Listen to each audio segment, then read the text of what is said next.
BFM Bourse. Les réponses aux questions. Et en duplex avec nous pour répondre à ces questions, Stéphanie Allory, directrice de l'offre financière et des études patrimoniales à l'Union financière de France. Bonjour, merci d'être en duplex avec nous. Mon conseiller m'a parlé d'un produit structuré basé sur un indice ESG. Qu'est-ce que ça veut dire? Y a-t-il des avantages? Question que nous a adressée Estelle.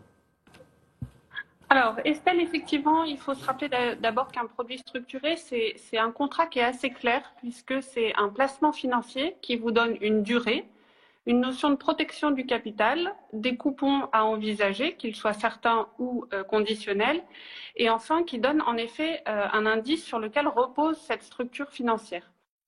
Un indice ESG, qu'est-ce que ça veut dire? C'est un indice de type Eurostock 50 par exemple, que l'on a trié. On a trié les valeurs à l'intérieur pour ne retenir que les entreprises qui sont performantes en termes d'environnement, en termes d'environnement social et d'équilibre social, et puis en termes de transparence dans la gouvernance.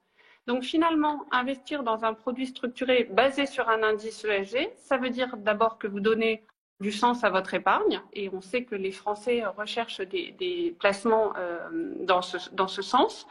Par ailleurs, ça veut dire aussi que vous évitez un certain nombre d'entreprises qui comporteraient des risques, puisque les entreprises les plus performantes en termes ESG ont déjà éliminé des risques en termes environnementaux, en termes de controverses. Et par ailleurs, il est démontré que les placements ESG sont les plus performants, notamment depuis 2015.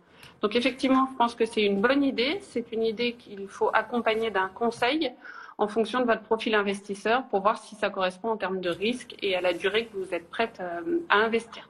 Une autre question qui nous a été adressée et qui concerne la situation sanitaire et son impact sur l'hôtellerie. Question de Agnès qui nous dit « Mon ami vient de placer des capitaux dans un fonds qui investit dans des hôtels.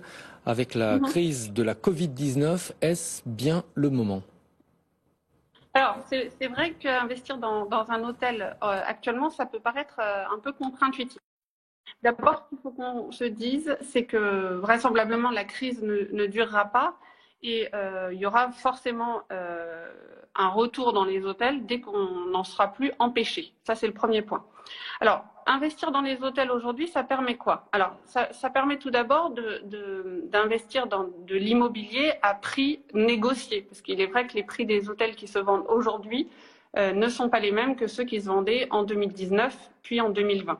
Donc c'est vrai qu'on peut accéder à une hôtellerie à des murs moins chers. Ça, c'est le premier point. Le deuxième point, c'est que ces placements dans des hôtels, ce sont des placements pour 6 ou 7 ans. Donc ça veut dire qu'en 6 ou 7 ans, l'hôtel va pouvoir être revu, remis au goût du jour, remis aux normes environnementales et puis s'adapter à de nouveaux usages. Je pense par exemple au coworking. Il est vrai que les hôtels vont développer cet aspect pour développer la fréquentation. Donc, effectivement, c'est intéressant de s'intéresser à l'hôtellerie. Alors, ce qu'il faut avoir en tête, c'est que c'est un placement qui est dans le temps. Il n'est pas liquide, ça veut dire que vous ne pouvez pas en sortir à tout moment. Et par ailleurs, c'est un placement qui peut être un peu risqué contre des rendements autour de 6-7% par an. Il faut être aussi sélectif dans son choix parce qu'il est vrai que ce sera plus intéressant, par exemple, d'investir dans des hôtels en France, puisqu'on sait que la fréquentation et l'économie de l'hôtellerie française est très basée sur la consommation domestique. Donc bien faire attention sur dans quel hôtel et par quel fonds on va réaliser nos investissements, s'entourer de conseils, mais c'est vrai que c'est le moment de s'intéresser aux hôtels, bien entendu. Une question qui concerne les fonds sur Internet. Question de Patrick qui nous dit « Lorsque je regarde le descriptif de ces fonds, je vois qu'ils ont des notes. À quoi cela correspond-il » Alors, effectivement, on a des fonds qui disposent de notes. Ça nous fait penser un peu au Nutri-Score qu'on voit sur les emballages alimentaires ou sur les performances énergétiques sur l'électroménager. Alors, en fait, ces notes, elles sont issues de réglementations, notamment de MIF 2, qui a mis en place un document unique, comme une carte d'identité pour les fonds, qui s'appelle le DICI.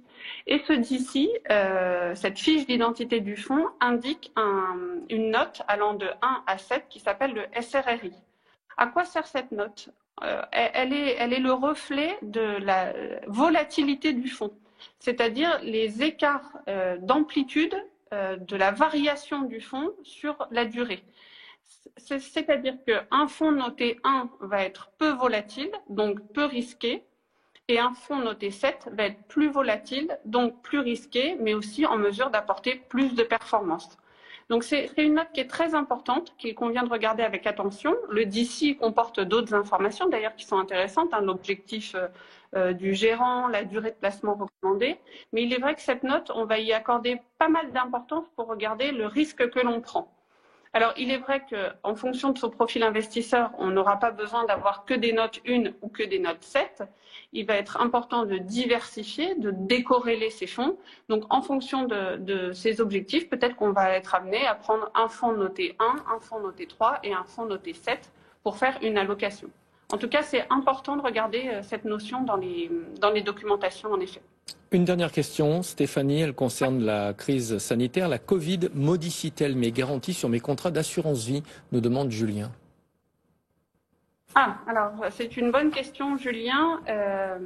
En premier lieu, c'est important de rappeler que, et la FFA d'ailleurs, la Fédération française de l'assurance a émis des informations sur le sujet, c'est que les causes de décès de l'assuré liées à la vaccination Covid ou à la Covid elle-même ne remettent en rien en cause les garanties.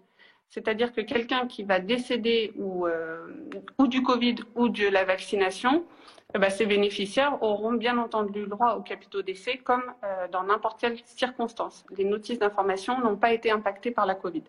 Après, il y a une deuxième idée qu'on a pu voir circuler et effectivement, c'est une équation qui est un peu inquiétante. C'est 1800 milliards de placements en assurance vie contre 2000 milliards la dette française. Donc voilà, on pourrait se dire, attention, est-ce que les contrats d'assurance vie vont pas être ponctionnés ?